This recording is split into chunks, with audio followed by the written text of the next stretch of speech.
Welcome to Pages from History. Today, we're exploring one of the most dramatic battles ever fought on English soil, the Battle of Hastings in 1066.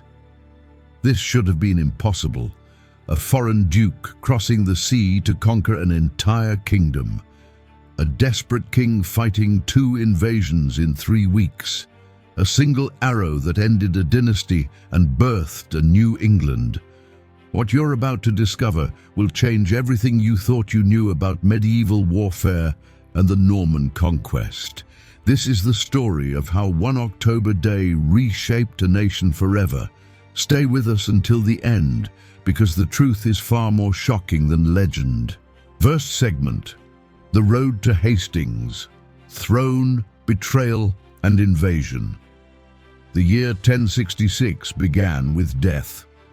On the 5th day of January, in the royal palace of Westminster, King Edward the Confessor drew his final breath. He was around 62 years old, a pious ruler who had reigned over England for more than 2 decades. But Edward left behind something far more dangerous than grief. He left behind an empty throne and no clear heir. In medieval Europe, an uncertain succession was an invitation to war. And war was exactly what England would get. Edward had lived a peculiar life for a king. He was deeply religious, devoted to the church, and some said he had taken a vow of celibacy. Whether true or not, Edward had no children. His marriage to Edith of Wessex had produced no sons to inherit the crown. As he lay dying, the most powerful men in England gathered around his bedside, waiting for his final words. Who would he name as his successor? The tension in that chamber must have been unbearable. Outside, the winter wind howled through the streets of London. Inside, the future of a kingdom hung on the lips of a dying man. According to witnesses, Edward spoke in his final moments. He gestured toward Harold Godwinson, the Earl of Wessex, and the most powerful nobleman in England. Harold was Edith's brother, making him Edward's brother-in-law. He was also a proven military commander, a skilled politician, and a man who already controlled much of southern England through his family's vast estates. The witnesses claimed Edward entrusted the kingdom to Harold's protection. Whether Edward truly intended Harold to become king remains one of history's great debates. But Harold didn't hesitate. Within hours of Edward's death, Harold Godwinson was crowned King of England in Westminster Abbey. The speed was shocking. The ceremony took place on the very same day Edward was buried. There was no time for debate, no time for rival claimants to organize opposition. Harold moved with lightning speed to secure the throne. But Harold's coronation solved nothing. In fact, it created a crisis that would drench England in blood. Because across the sea, in the Duchy of Normandy in northern France, another man believed the English crown belonged to him. His name was William. History would remember him as William the Conqueror. But in early 1066, he was simply William, Duke of Normandy, and he was absolutely furious. William was around 38 years old, a hardened warrior who had spent his entire life fighting to survive. He was the illegitimate son of Duke Robert of Normandy and a woman named Herliver, whose exact origins remain uncertain.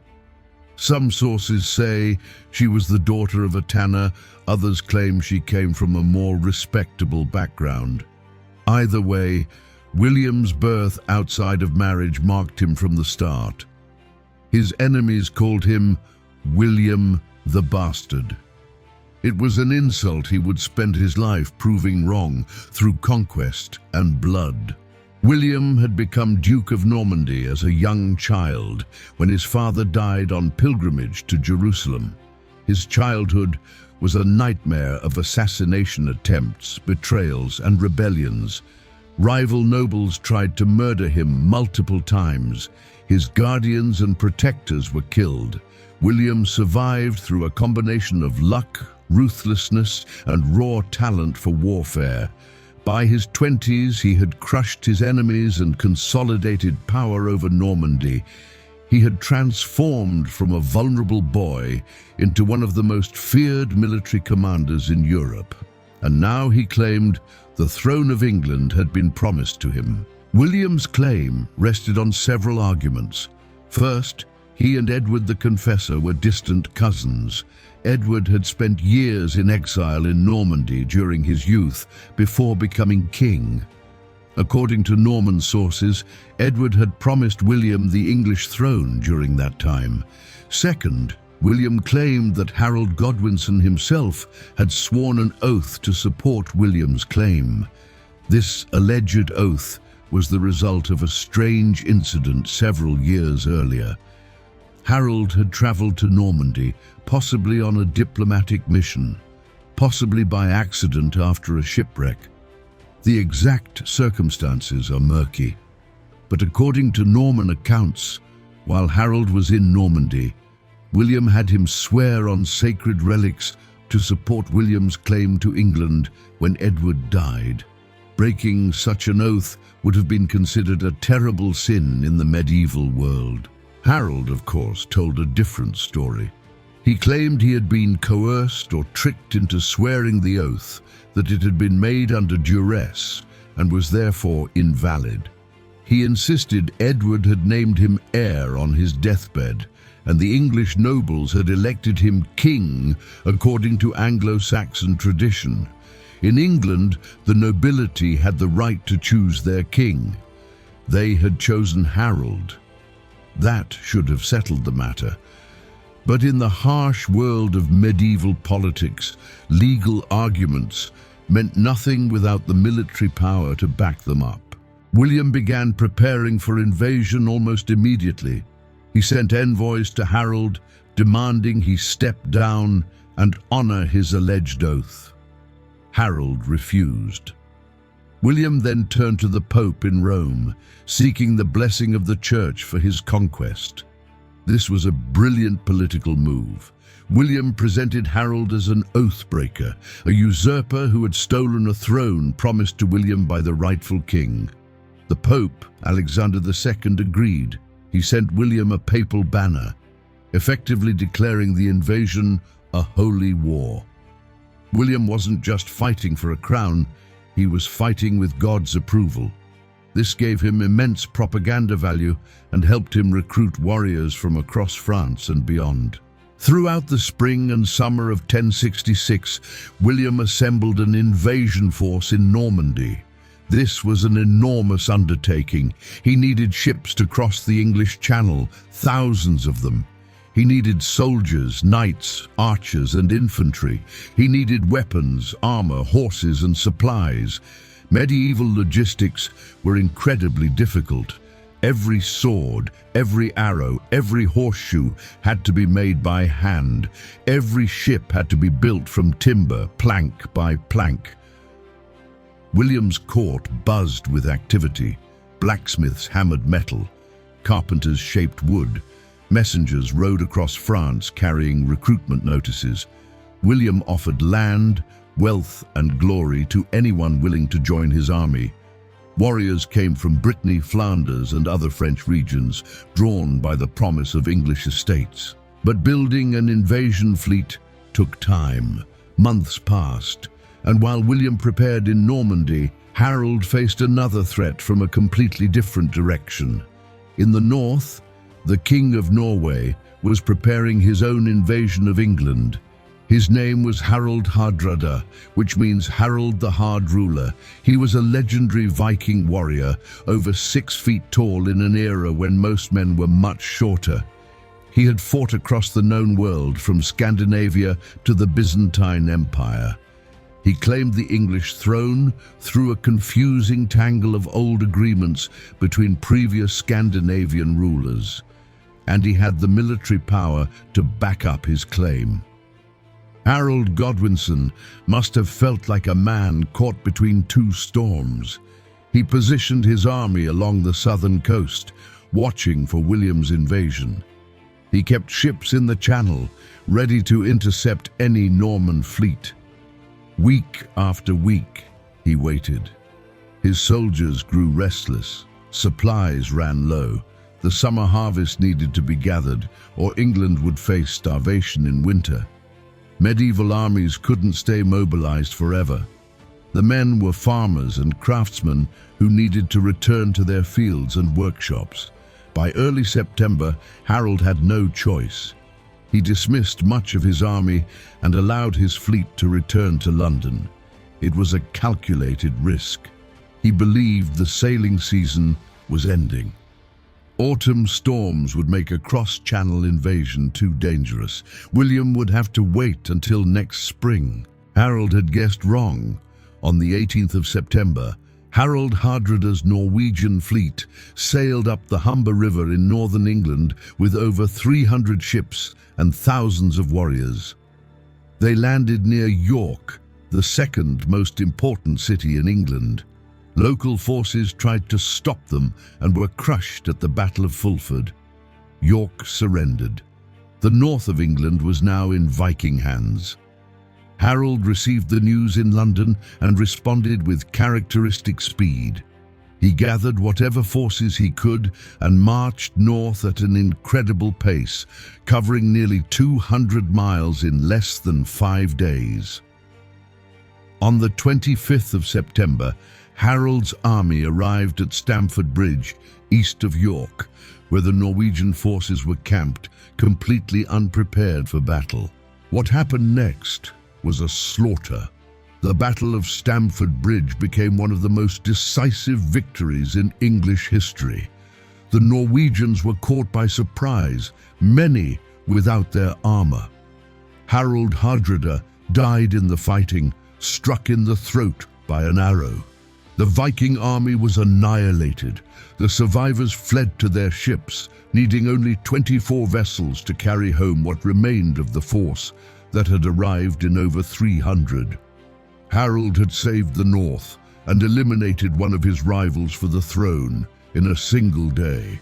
His army celebrated. They had won a great victory. Harold Godwinson seemed unstoppable. But 4 days later, on the 29th of September, William's fleet finally set sail from Normandy. The wind had shifted, the seas had calmed. William's scouts had brought news of Harold's march north to fight the Norwegians. The south coast of England was now undefended. It was the perfect moment to strike. William's fleet crossed the Channel during the night, carrying perhaps 7,000 men and thousands of horses.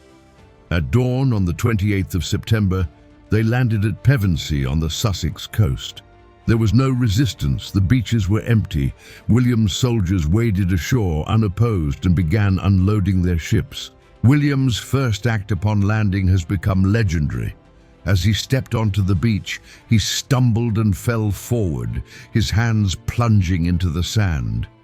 For a superstitious medieval army, this could have been seen as a terrible omen.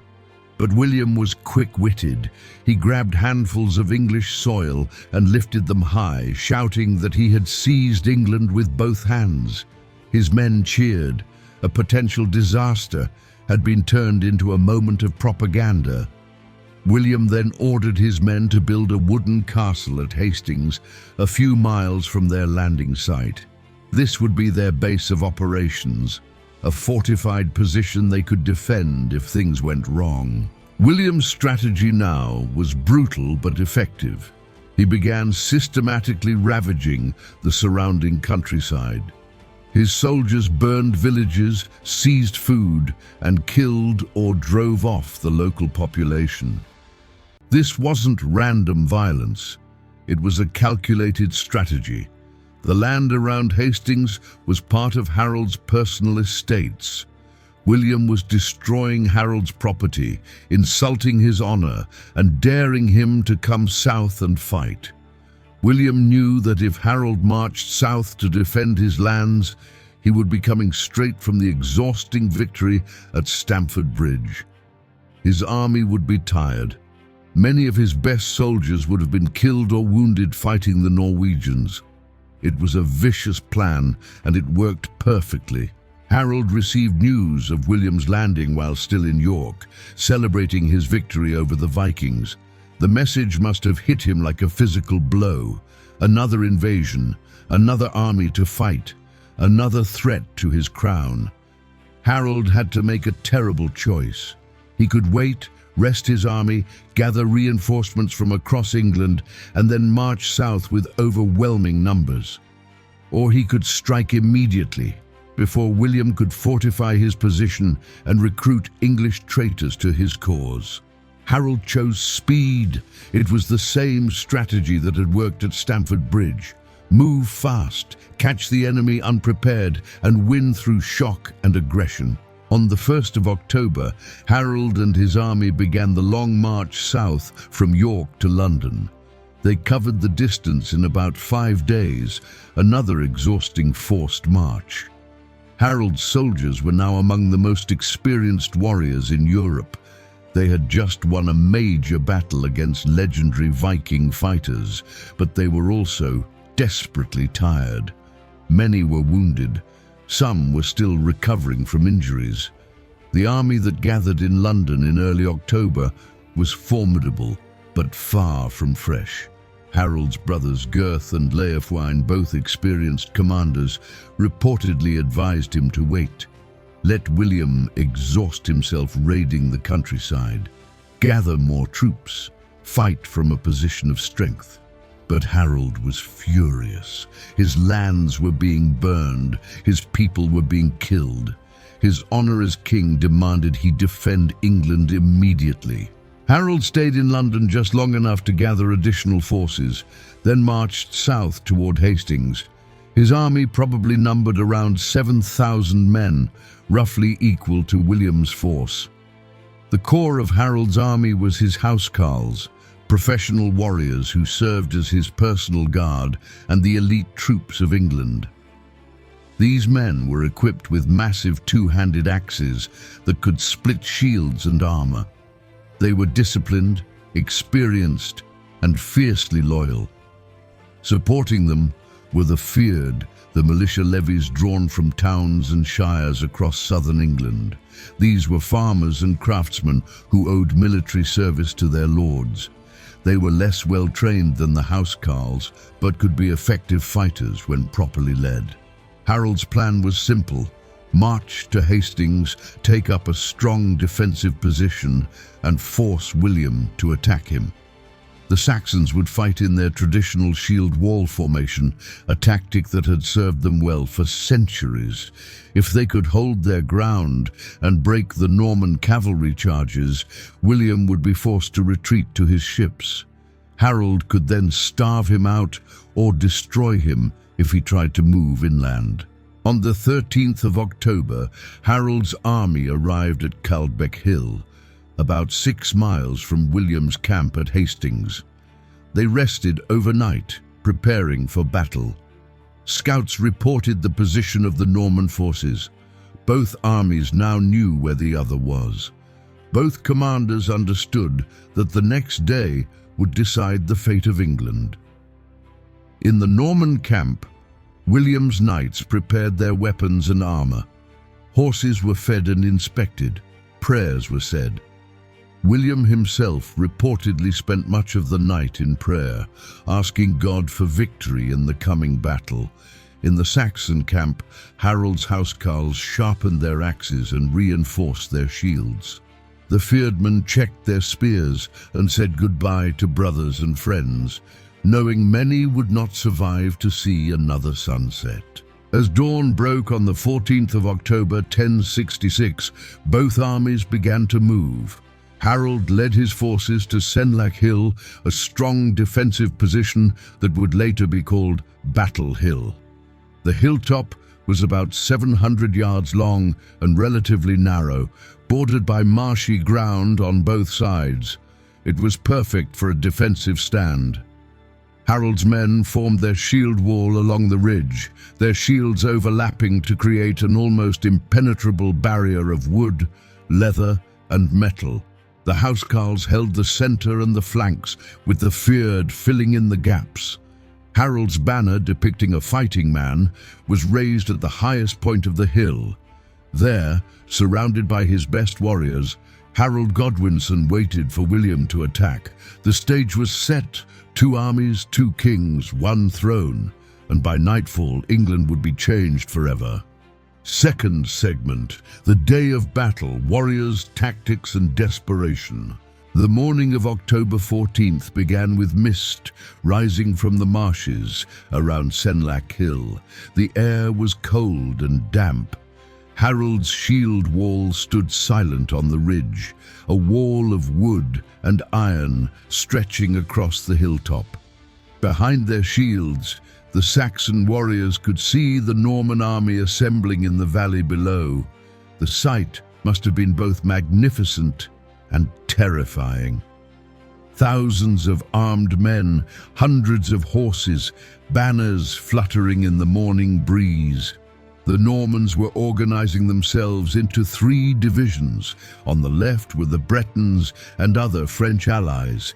In the center stood the Normans themselves under William's personal command. On the right were more French and Flemish troops.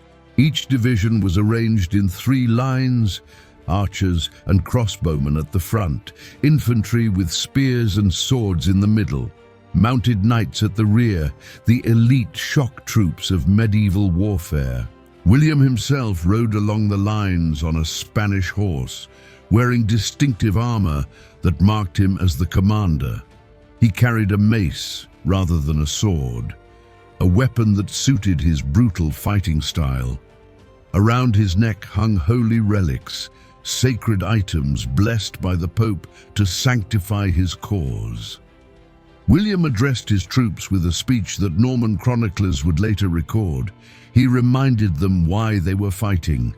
Harold was an oath-breaker who had stolen a throne promised to William. God was on their side. Victory would bring land, wealth and glory. Defeat would mean death on foreign soil with no way to retreat. The English Channel lay behind them. There would be no running away. They would win or die trying. It was a speech designed to steel nerves and harden resolve, and it seemed to work. The Norman soldiers roared their approval, banging weapons against shields. Up on the ridge, Harold gave his own address to the Saxon army. He stood among his housecarls, his brothers beside him, and spoke of defending England against foreign invaders. The Normans had come to steal their lands, enslave their families, and destroy their way of life. Every man in the shield wall was fighting for his home, his freedom, and his king. The Saxons were defending their own soil. They had God, right, and justice on their side. Harold's men responded with their own war cries, the traditional Saxon battle shout echoing across the hill. Both armies were now psychologically prepared for the horror to come. Around 9 in the morning, William gave the order to advance. The Norman army began moving up the hill toward the Saxon position. The archers went first, loosing volleys of arrows at the shield wall. The arrows arced through the air and rained down on the Saxon lines, but the shield wall held firm. The overlapping shields caught most of the arrows. Some found gaps and struck flesh, but the Saxon formation remained intact. The Saxons had positioned themselves well.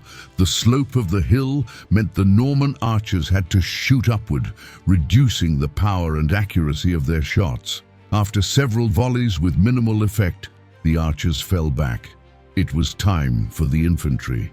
The Norman foot soldiers charged up the slope with spears, swords, and shields. They crashed into the Saxon shield wall with tremendous force. Metal rang on metal, wood splintered, men screamed. The Saxon housecarls swung their massive 2-handed axes, cleaving through shields and armor alike. These axes were devastating weapons in the hands of trained warriors. A single blow could cut a man in half or decapitate a horse. The Norman infantry fought bravely, but they were attacking uphill against a prepared defensive position. The shield wall absorbed their charge and held.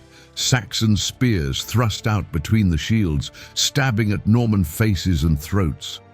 The fighting was brutal, close-quarters combat where men could smell each other's breath and see the fear in each other's eyes. For perhaps an hour, the Norman infantry hammered against the Saxon line.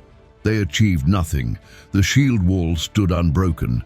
Dead and wounded, Normans began piling up at the base of the hill. William's infantry was being bled white for no gain. This was exactly what Harold had planned. Let the Normans exhaust themselves attacking an impregnable position. Eventually, they would lose heart and retreat, but William had another weapon to deploy: his cavalry. Around 10 in the morning, the Norman knights mounted their horses and prepared to charge. Medieval cavalry was the ultimate shock weapon. Armored men on powerful horses thundering into enemy lines with lances and swords. Against infantry caught in the open, cavalry was devastating, but against a disciplined shield wall on high ground, it was a different matter entirely. The first cavalry charge was a disaster for the Normans. The knights spurred their horses up the hill toward the Saxon line. But horses are intelligent animals. They will not willingly crash into a solid wall of shields and spears. As the Norman cavalry approached the shield wall, their horses balked and swerved, refusing to close with the enemy. The momentum of the charge was lost. Saxon spears jabbed at the horses, bringing them down. The great axes swung, killing knights and mounts alike. The cavalry attack broke apart in confusion and retreated back down the hill. William's elite troops had been repelled just as surely as his infantry and archers. The Saxon shield wall remained unbroken. Harold must have felt a surge of confidence. His strategy was working perfectly. But then something unexpected happened. On the Norman left flank, where the Breton troops were fighting, panic broke out. A rumor spread through the Breton ranks that William had been killed. Without their commander, many of the Bretons believed the battle was lost. They broke and ran, fleeing down the hill in disorder. This could have been the beginning of a Norman collapse. But Harold's forces made a critical mistake. Part of the Saxon right flank, mainly feared troops rather than disciplined housecarls, broke formation and chased after the fleeing Bretons. It seemed like an opportunity for easy kills and plunder. The feared men charged down the hill, leaving their position in the shield wall to pursue the broken enemy. William saw the opportunity immediately. He wasn't dead. He was very much alive and furious at the panic in his ranks. But he was also a brilliant tactical commander. He rode to the Breton troops who were still fighting and rallied them. Then he turned his cavalry toward the Saxon troops who had broken ranks and chased down the hill. The Normans caught them in the open, away from the protection of the shield wall. It was a massacre. Caught on level ground without their defensive formation, the Saxon ferdmen were cut down by Norman knights. Horses trampled them, swords hacked them apart. Few escaped back to the hilltop. Harold had lost perhaps several hundred men in a matter of minutes, all because of a breakdown in discipline. The battle now entered its most brutal phase. It was around midday, and both armies had been fighting for 3 hours. The Normans had learned a valuable lesson from the Breton panic and the Saxon pursuit. If they could trick the Saxons into leaving their defensive position, they could be destroyed in the open. William ordered his troops to attempt a feigned retreat, one of the most difficult tactical maneuvers in medieval warfare. The Normans would pretend to flee in panic, hoping to lure more Saxons down the hill, then turn and slaughter them as they had before. It was a risky move. A feigned retreat could easily become a real one if the troops panicked. But William's men were disciplined and well-trained. They could pull it off if anyone could. The Norman cavalry and infantry attacked the shield wall again, fighting for a time, then suddenly broke and ran as if in terror. Some sections of the Saxon line, especially the less experienced furred troops, took the bait. They broke formation and charged down the hill after the fleeing Normans. Then, at a signal from their commanders, the Normans wheeled around and attacked. Once again, Saxons caught in the open were slaughtered. William repeated this tactic several times throughout the afternoon. Each time, more Saxons were lured to their deaths. Each time, the shield wall grew thinner and weaker. Harold's brothers, Gurth and Leofwine, tried desperately to maintain discipline, to keep their men in formation. But the temptation to chase a fleeing enemy was strong, especially for inexperienced troops who didn't understand the danger. Can you imagine the frustration Harold must have felt? His plan had been sound, his position was strong, but the discipline of his army was cracking under the strain of hours of combat. The housecarls at the center of the line remained steadfast, their shield walls still intact, but the flanks were weakening. Gaps were appearing in the formation, and with each gap, Norman cavalry could penetrate deeper into the Saxon ranks. The fighting became increasingly chaotic. Small groups of Normans would break through the line, fight desperately inside the Saxon formation, then be killed or driven back. Saxon warriors who tried to pursue retreating Normans were hunted down and killed. The hilltop was becoming a charnel house, littered with corpses and slick with blood. Around 2 in the afternoon, tragedy struck the Saxon army. Both of Harold's brothers, Gurth and Leofwine, were killed in the fighting. The exact circumstances of their deaths are unclear. Some sources say they fell defending a breach in the shield wall. Others claim they were killed leading a counterattack. Either way, their loss was devastating. They had been Harold's most trusted commanders, experienced warriors who had helped hold the army together through hours of brutal combat. With them gone, the burden of command fell entirely on Harold. He had to inspire his men, direct the defense, and personally fight off Norman attacks. It was too much for any one man, even a king. William, meanwhile, was proving himself a masterful battlefield commander. He was everywhere at once, rallying troops, leading charges, exposing himself to danger alongside his men. At one point, his horse was killed beneath him and he was thrown to the ground. Again, panic rippled through Norman ranks. If William died, the invasion was over. They would have no leader, no claim to the throne, and no way to win. But William leapt to his feet, tore off his helmet so his face could be seen, and shouted that he was alive. A knight gave him a fresh horse, and William mounted up, riding along the lines to show himself to his troops. His courage was infectious. The Normans fought with renewed determination. As the afternoon wore on, the battle became a grinding war of attrition. The Normans couldn't break the Saxon center where Harold's housecarls stood firm. But the Saxon flanks were collapsing. More and more Saxons were being killed or wounded.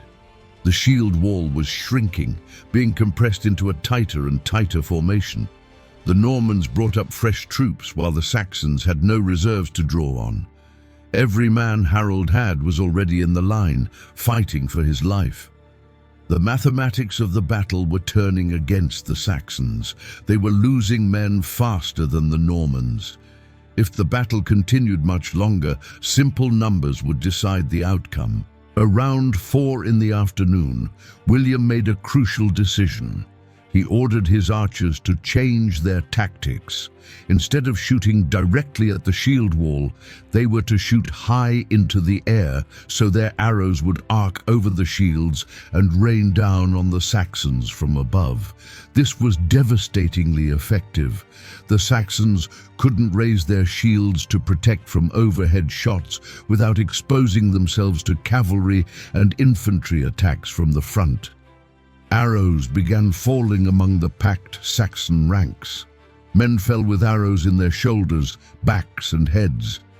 The arrow storm was creating gaps in the formation faster than they could be filled. The shield wall was finally breaking apart, and then came the moment that decided everything. The moment that would echo through 960 years of history. Harold Godwinson, King of England, was struck by an arrow.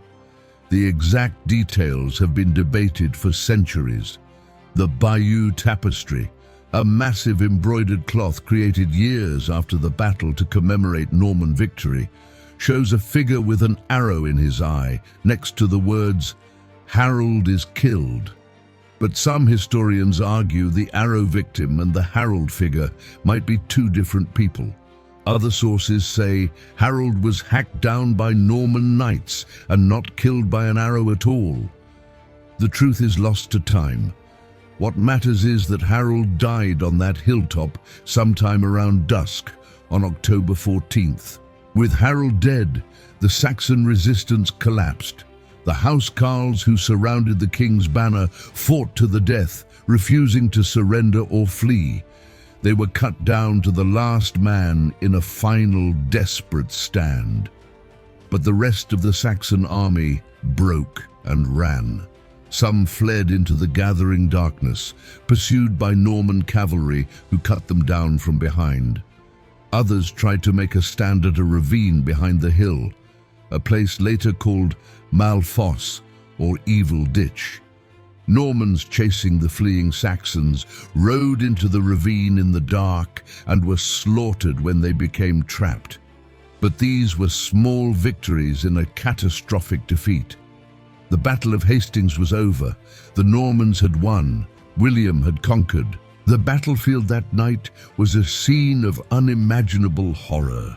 Thousands of bodies lay scattered across Senlac Hill and the surrounding fields. Dead horses lay among dead men. The ground was torn up by hooves and soaked with blood. The wounded cried out for help that would not come. Norman soldiers moved through the carnage, stripping corpses of armor and weapons, finishing off enemy wounded, looking for their own friends and comrades among the piles of dead. William's tent was erected on the hilltop, right where Harold's banner had stood. The Duke of Normandy, exhausted but victorious, took possession of the field of battle. Harold's body was found among the fallen housecarls near his banner. His corpse was so mutilated that it could only be identified by marks on his body that his mistress, Edith Swan Neck, recognized. William initially refused to give Harold's body an honorable burial, leaving it on the battlefield. Later, he relented and allowed Harold to be buried at Waltham Abbey. The exact location of Harold's grave remains unknown to this day. Some legends claim his body was buried on the coast overlooking the sea, placed there as an eternal guardian of England. But these are just stories. The truth died with Harold on that bloody hill. The Battle of Hastings had lasted approximately 9 hours. Casualties were horrific on both sides. Perhaps 2,000 Normans had been killed or wounded. The Saxon losses were even worse. Harold was dead. His brothers were dead. Most of his housecarls were dead. The field had been shattered. England's military power had been broken in a single day of fighting. William had won his gamble, but winning a battle is not the same as winning a kingdom. England was a large country with many powerful nobles who had not fought at Hastings. The cities of London and Winchester remained defiant. Northern England was untouched. William's conquest had only just begun. The true transformation of England was yet to come. Third segment, after the conquest, how Hastings changed England forever. The days after Hastings were filled with uncertainty and fear. William had won the battle, but he had not won England. His army was exhausted and depleted. Thousands of his men were dead or wounded. His supplies were running low. He was camped in hostile territory, surrounded by a population that hated him. One wrong move could still turn victory into disaster. William knew he needed to act quickly and decisively. He needed to break English resistance before it could organize against him. He needed to make England submit, not through love, but through terror. William's first move was to secure the coast. He marched his army east to Romney, a coastal town whose residents had killed some Norman soldiers who had landed there by mistake. William's response was brutal. He ordered the town destroyed and its inhabitants massacred. The message was clear. Resistance would be met with overwhelming violence. From Romney, William moved to Dover, which surrendered without a fight after seeing what happened to Romney. The great castle at Dover opened its gates to the Norman forces. William was building a secure base along the coast, ensuring he could receive reinforcements and supplies from Normandy. He spent several days fortifying Dover before moving inland. But then William's army was struck by disease. Some kind of illness, possibly dysentery, swept through the Norman camp. Men who had survived the battle at Hastings died from fever and stomach sickness. William himself fell ill and was bedridden for weeks. The invasion ground to a halt while the Norman commander recovered. This delay was fortunate for William in one unexpected way. It gave the English nobility time to reveal their divisions and weakness. After Harold's death, there was no clear successor to the throne. The legitimate Anglo-Saxon heir was Edgar the Atheling, a teenage boy who was the grandson of an earlier king. Some English nobles supported Edgar's claim.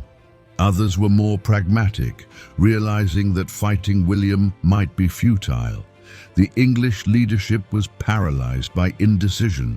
London remained defiant. The city was England's largest and most important settlement. Its walls were strong. Its people were numerous. The leading nobles who had survived Hastings gathered there to discuss what to do next. They had heard of William's brutality at Romney.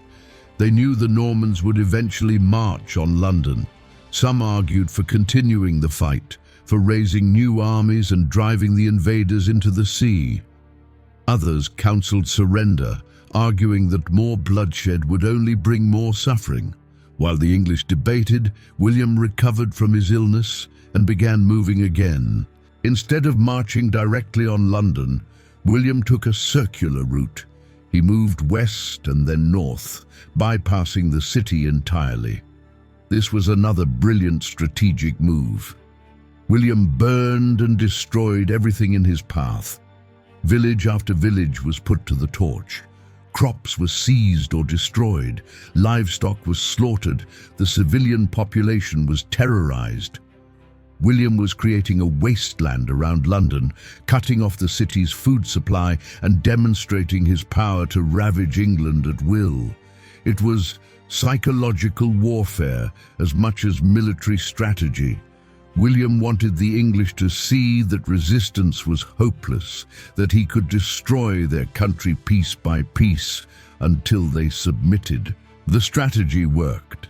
As William's army circled London, destroying the countryside, the will to resist crumbled. English nobles began abandoning Edgar the Atheling and opening negotiations with William. They saw which way the wind was blowing. Better to submit now and keep their lands and lives than fight on and lose everything. In early December, just weeks after the Battle of Hastings, a delegation of English nobles met William at Berkhamsted, northwest of London. They formally submitted to his authority. Edgar the Atheling, The teenage heir to the Anglo-Saxon throne was among them. He surrendered his claim and acknowledged William as the rightful king. The Archbishop of Canterbury was there as well, offering to crown William in a Christian ceremony that would legitimize his conquest. On Christmas Day, 1066, William the Conqueror was crowned King of England in Westminster Abbey. The same church where Harold had been crowned less than a year earlier now witnessed a Norman duke becoming an English king. The ceremony was a mixture of Norman and English traditions, designed to show continuity with the past while establishing Norman supremacy. But the coronation was marred by violence. Norman soldiers stationed outside the abbey heard shouting from inside during the ceremony. They thought a riot was breaking out and set fire to nearby buildings. Panic spread. People fled the church. William's coronation descended into chaos and flames. It was an ominous beginning to a reign that would be marked by violence and repression. William now faced the enormous challenge of actually governing his new kingdom. England was a wealthy, sophisticated country with its own laws, traditions, and power structures. The Anglo-Saxon system of government was well developed, with shires administered by sheriffs, a national tax system, and a complex legal code. William couldn't simply sweep all this away and replace it with Norman customs. He needed the existing system to keep functioning so he could tax it and profit from it. But he also needed to ensure Norman control over England. His solution was a gradual but thorough replacement of the English ruling class with Norman nobles loyal to him personally. William began granting English lands to his Norman followers. The great estates that had belonged to Harold and other English nobles who died at Hastings were divided up and given to Norman knights. This served multiple purposes. It rewarded William's supporters for their service in the invasion. It placed Norman military forces throughout England to suppress any rebellions. And it created a new aristocracy that owed everything to William and would be fiercely loyal to him. The displaced English nobles were pushed down the social hierarchy or eliminated entirely. Within a generation, almost the entire English nobility would be replaced by Normans and French. But this process triggered resistance. Many English nobles refused to accept Norman rule peacefully. In the years following Hastings, rebellions erupted across England. In 1067, uprisings broke out in Kent, Herefordshire, and the Welsh borderlands. William crushed them all with characteristic ruthlessness. In 1068, rebellions spread to Exeter and York. William marched north with his army and besieged Exeter until it surrendered. He then continued north to York, where he built 2 castles to dominate the city.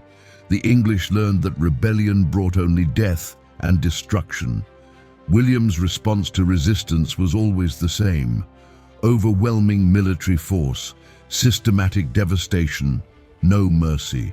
The most serious rebellion came in 1069 and 70, known to history as the Harrying of the North. Northern England had been largely untouched by the Norman conquest.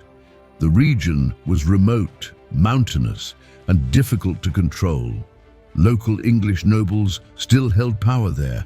In late 1069, they rose in rebellion, supported by a Danish invasion fleet that sailed into the Humber River.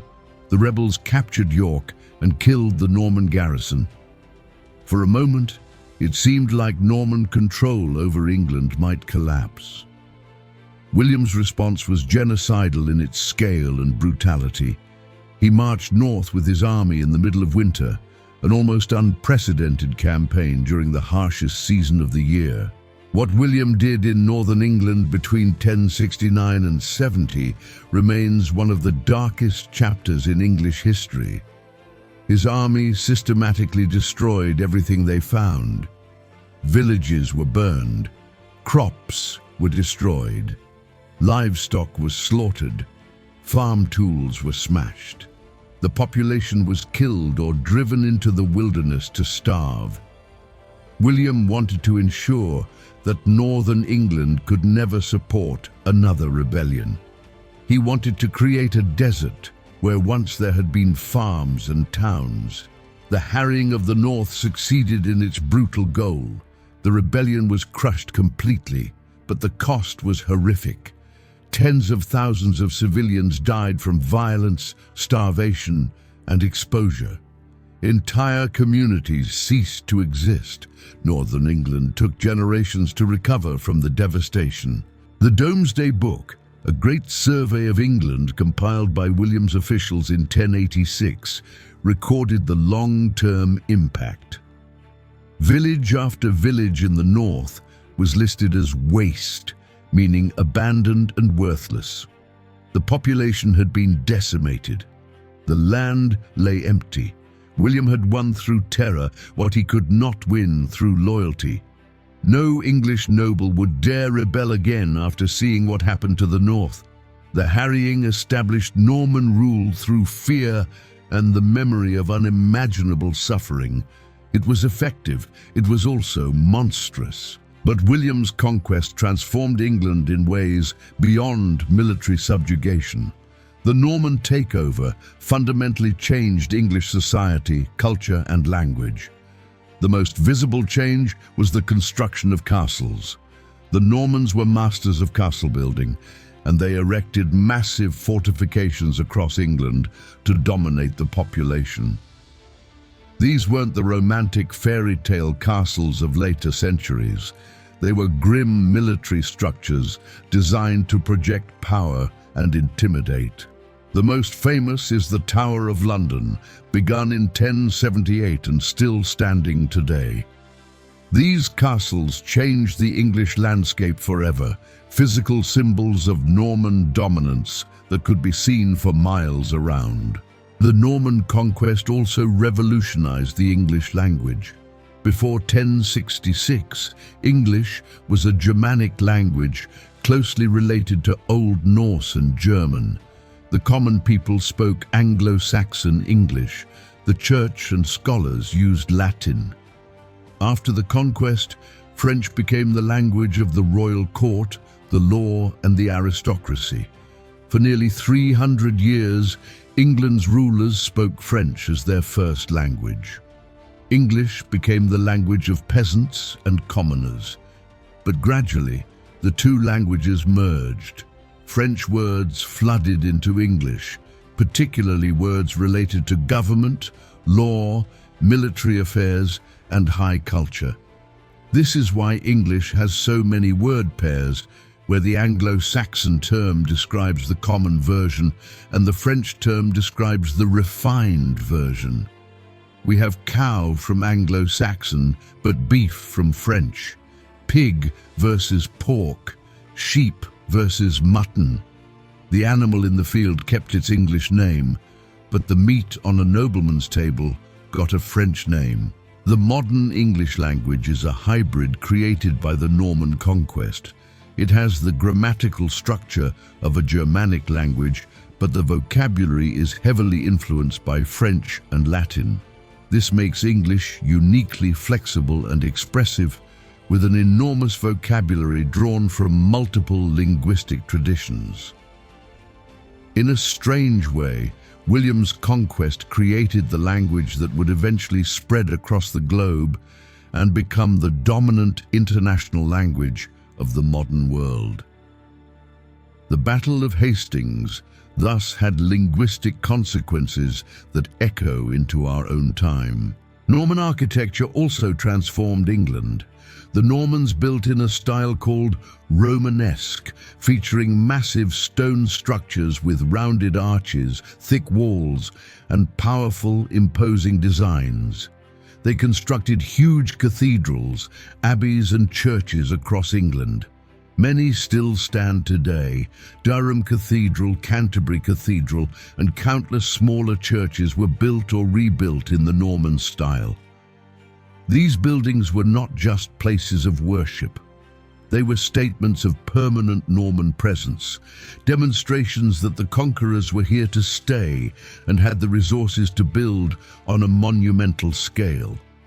The architecture physically reshaped England just as thoroughly as the political conquest. William also transformed English government and law. He introduced the feudal system, a hierarchical structure where the king granted land to nobles in exchange for military service. Those nobles granted portions of their land to lesser nobles and knights, who in turn had peasants working the land.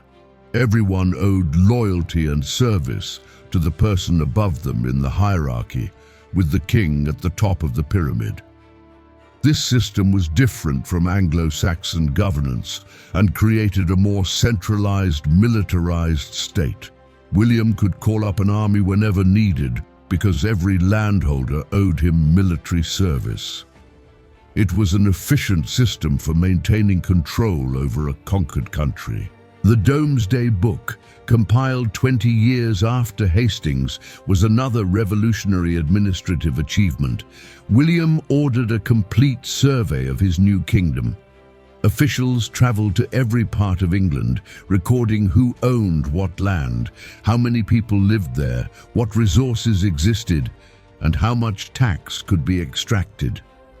The survey was incredibly detailed, listing everything down to individual pigs and ploughs. Its purpose was taxation. William wanted to know exactly what his conquest was worth, so he could tax it efficiently. The Domesday Book gave the Norman government an unprecedented understanding of England's wealth and resources. No other European kingdom had anything comparable. It was a bureaucratic masterpiece that enabled efficient exploitation of England's economy. William died in 1087, 21 years after Hastings.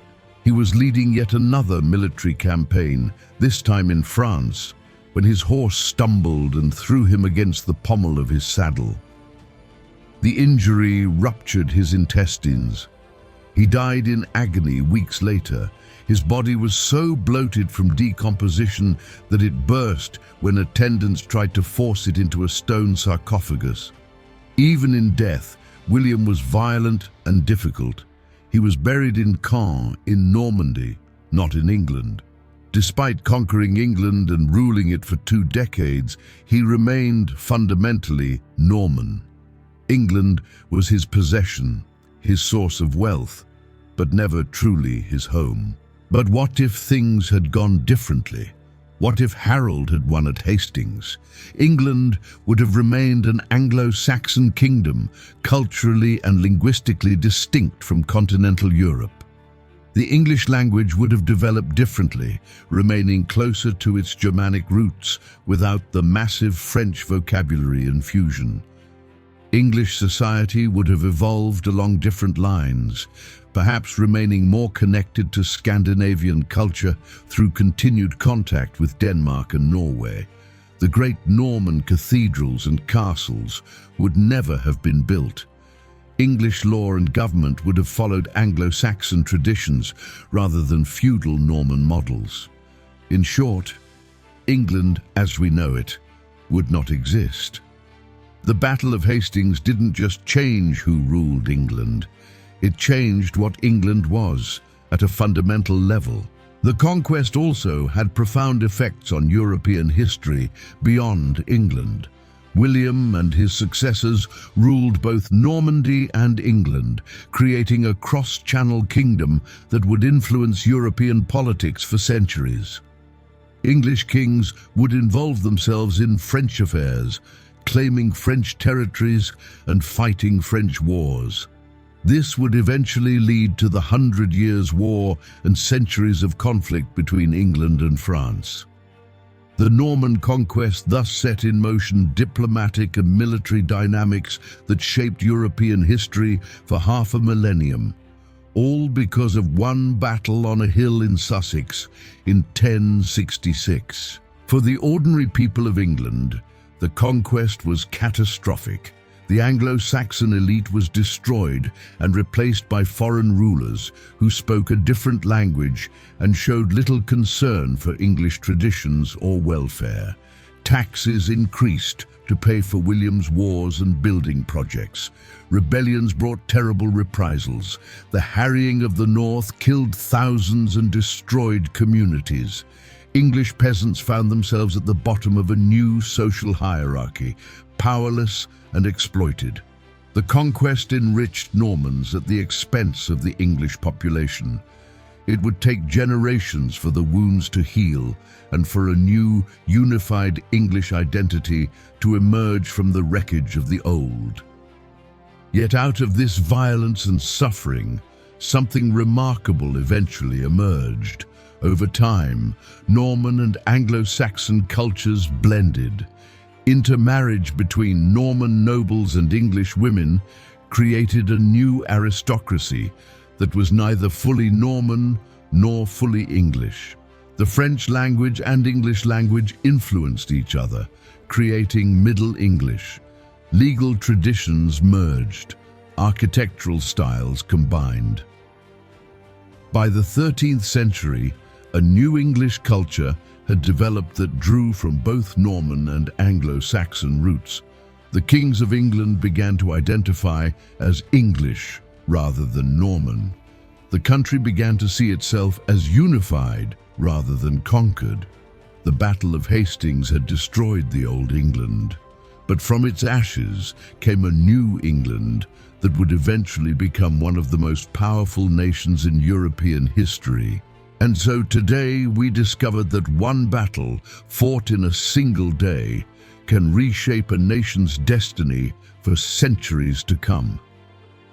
The Battle of Hastings was more than a military engagement. It was a historical earthquake whose aftershocks we still feel nearly 1,000 years later. Every time we speak English, with its blend of Germanic and Romance vocabulary, we're experiencing the linguistic legacy of 1066. Every time we see a medieval castle in England, we're looking at Norman architecture. Every time we study English law or government, we're examining systems partly shaped by Norman feudalism. History is not just about dates and kings. It's about the moments that change everything, the battles that divide the before from the after, the days when the world transforms in blood and fire and nothing is ever the same again. And so today, we discovered that the Battle of Hastings in 1066 was far more than a clash between two armies. It was the violent birth of a new England, a transformation written in blood that echoes through nearly 1,000 years of history. Personally, I believe that few single days have shaped the modern world as profoundly as October 14th, 1066. But I want to hear your thoughts. Do you think England would have been better off if Harold had won? What other battles changed the course of history forever? Share your thoughts in the comments. If you enjoyed this epic journey through medieval history, don't forget to hit the like button and subscribe to Pages from History. Turn on notifications so you never miss our next documentary. Thank you for watching, and we'll see you in the next chapter of history.